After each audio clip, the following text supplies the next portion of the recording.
कपड़े धोने वाली बहू। शादी के पहले से ही विभा को कपड़े धोने का बड़ा शौक था। कभी नल के नीचे तो कभी तालाब के पास। अरे मेरी नीली वाली लुंगी नहीं दिख रही है। विभा की अम्मा, कहाँ रखी है लुंगी? अरे वो तो विभा ने परसों ही धोकर रखी थी आपकी अलमारी में, देखो वहीं होगी। वो ना मैंने आज धो दी, मुझे लगा कि गंदी हो गई होगी। अरे कैसे गंदी हो गई थी? उसे तो मैंने पहना भी नहीं। हे भगवान, इस लड़की के कपड़े धोने की आदत से परेशान हो गया हूँ मैं। जितना तो घर में राशन नहीं आता, उससे कहीं ज्यादा डिटर्जेंट पाउडर का खर्चा है। इसकी शादी करवा दो, शादी जाए अपने घर में ही करे काम, फिर चाहे घर के कपड़े धोने हो या पूरे गांव के। हाँ ठीक बोल रही हो, देखता हूँ मैं कोई लड़का। वो दिन भी आ जाता है जब विभा को देखने लड़के वाले आ जाते हैं। लड़की मुझे अच्छी लगी। होने वाली सास कहती है, बेटी अगर कुछ पूछना है तो पूछ लो। वैसे तो हमारी लड़की बहुत ही शर्मीली है, जो बोल दो वो मान लेती है, इसे क्या पूछना होगा। अरे कैसी बात कर रही हो माँ, मुझे इन लोगों के घर रहना है, सवाल तो कई है। हाँ हाँ बेटा, पूछ लो ना, क्या पूछना है। आप लोगों के घर कपड़े कौन धोता है? सास का मुंह बन जाता है। देखो, अगर तुम ये कहना चाहती हो कि तुम्हें कपड़े धोने नहीं आते तो सुन लो, कपड़े मैं ही धोती हूँ, लेकिन तुम्हारे आ जाने के बाद मैं रुमाल तक नहीं धोऊंगी। अरे चुप रहना भाग्यवान, बहू बेचारी घर आई नहीं, उसे डराना शुरू कर दिया। वो क्या है ना बिटिया, अभी तक तो ये कल्लू की माँ ही धोती थी, लेकिन अब तुम्हारे पापा तो दहेज में वॉशिंग मशीन देंगे ही। तभी विभा की माँ बोल पड़ती है, सवाल भी पूछा तो क्या। वैसे भाई साहब, मशीन की तो फिर भी कपड़े धोने की कैपेसिटी होती है, मतलब जो बिटिया दे रहे हैं ना विभा, इसे कपड़े धोने का बहुत शौक है। ये आप लोगों के क्या, आस पड़ोस गांव मोहल्ले सबके कपड़े धो दे और उफ तक ना करे। बाहर देखा नहीं आपने कितने कपड़े सूख रहे हैं, सब हमारी बिटिया ने ही तो धोए हैं। बस भी करो ना माँ, शर्म आ रही इतनी तारीफ सुनकर। और तो और एक दाग निकाल कर दिखाओ तो मान जाऊं। हाँ अच्छा अच्छा, माफ करना बेटा, मैंने गलत समझा। हमें तो रिश्ता बहुत पसंद है। और ऐसे जुड़ जाता है रिश्ता कपड़े धोने का शौक रखने वाली विभा का। उसकी शादी हो जाती है कोयला फैक्ट्री में काम करने वाले कल्लू के साथ। शादी के बाद अचानक विभा चिल्लाती हुई सास के पास आती है। सासू माँ, अरे सासू माँ कहाँ है आप? ये तो धोखा है, धोखा दिया आप लोगों ने मुझे। इसे ससुर के चक्कर के बारे में पता चल गया। अरे तो उसमें तुझे क्यों धोखा मिला है? अरे नल में पानी नहीं आता, कपड़े कैसे कब धुलेंगे? अच्छा अच्छा, तू पानी नहीं आ रहा उसकी बात कर रही है। तो आपने क्या सोचा? कुछ नहीं।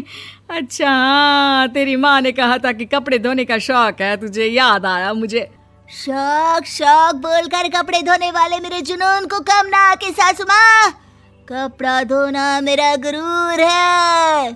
तभी पति भी वहाँ आ जाता है। अभी अभी मैंने इसे सनी देओल की फिल्म दिखाई है, उसी के डायलॉग मार रही है माँ। अच्छा सुन, साफ साफ बता रही हूँ, पानी सुबह 4 से 6 और शाम को 10 से 12 आता है, समझी? विभा टाइमिंग सुनकर हैरान हो जाती है। ये क्या भूतों का मोहल्ला है?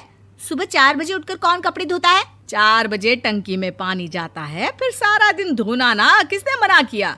अरे कैसी बात कर रही हैं? 200 लीटर की टंकी में कितने कपड़े धो लूंगी मैं, सुबह ही उठ जाऊंगी मैं। अब क्या था, विभा सुबह 4 से लेकर रात के 12 बजे तक कपड़े ही धोती रहती। एक रोज सास पड़ोस से निकलकर कहीं जा रही होती है कि साथ वाली कहती है, हाँ कल्लू की माँ, जरा ये बताओ कि 2 साड़ी है, 2 ब्लाउज और एक पेटीकोट और एक नाड़े वाला लंबा कच्छा। हाँ तो? अरे तो क्या, कितना लोगी धुलाई ये बताओ। धोबन दिख रहे हैं हम क्या? हमारे पति सरकारी नौकरी से अभी अभी रिटायर हुए हैं और बेटा सुपरवाइजर है कोयला फैक्ट्री में। धोबन समझ रखा है हमें। हाय रे कल्लू की अम्मा, माफ कर दो, वो तो मोहल्ले में यही सब बता रहे थे कि तुमने बहू को कपड़ा धुलवाने के काम में लगा दिया है। सास को पड़ोसन की बात सुनकर गुस्सा आ जाता है। वो घर पहुंचती है जहां घर के बाहर ही इतने सारे कपड़े सूख रहे होते हैं जितने कि किसी धोबन के घर पर। अरे ओ कल्लू की दुल्हन, बाहर निकल। माँ जी यहीं आ जाओ, बाथरूम में चादर धो रहे हैं हम। अरे अभी हम धोते हैं, तुमको बाहर निकलो। ये आस पड़ोस वाले बोल रहे हैं कि हम बहू से कपड़े धुलवा कर उसे कपड़ा धोने वाली बना दिए हैं। अरे छोड़ो ना माँ जी, किन लोगों की बातों में आती हो? आस पास के लोगों का तो काम ही होता है कि वो किसी तरह सास बहू को लड़ा दे। बहू सारे घर के कपड़े धोती है, ये क्या कम है? बोलिए। सास को भी लग जाता है कि वो बहू का ये सनकीपन नहीं छुड़वा सकती, इससे अच्छा है कि खुद ही चुप हो जाए। एक रोज सास और बहू मंदिर जाते हैं, जहाँ सास की साड़ी वहाँ खड़ी भीख मांगने वाली से मिलती है। माँ जी क्या बात है, आप आपकी साड़ी उस भिखारन से कितनी मिल रही है ना? हाँ हाँ देखो तो, दोनों की साड़ी मिल रही है। क्या बात है कल्लू की अम्मा, तुम खुद को तो अफसर की बीवी बताती हो और ऐसी सिंपल सी प्लेन साड़ी पहनकर घूमती हो। सिंपल और प्लेन नहीं है ये साड़ी। तो क्या सोने के धागे से फूल बने हैं? कुछ भी सासू माँ, कुछ भी। हाँ बने थे इस साड़ी में सोने के धागे से फूल। मेरे पति लेकर आए थे मद्रास से स्पेशली मेरे लिए 10,000 की। ताहे भाई साहब इस भिखारन के लिए भी सेम टू सेम साड़ी लेकर आए होंगे 10,000 की।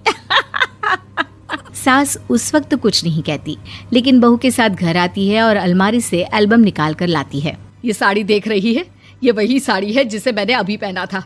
इस साड़ी में ये जो चमकदार फूल दिख रहे हैं ना, ये सोने के धागों से काढ़े गए हैं।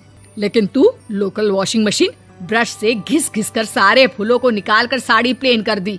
मुझे माफ कर दीजिए सासू माँ। और तो और, जब मैंने तुझे तेरी गलती के लिए कुछ नहीं कहा, लेकिन तूने तो सबके सामने मेरा मजाक ही बना दिया। क्यों? बहू को समझ में आ जाता है कि अब से उसका कपड़े धोना बंद।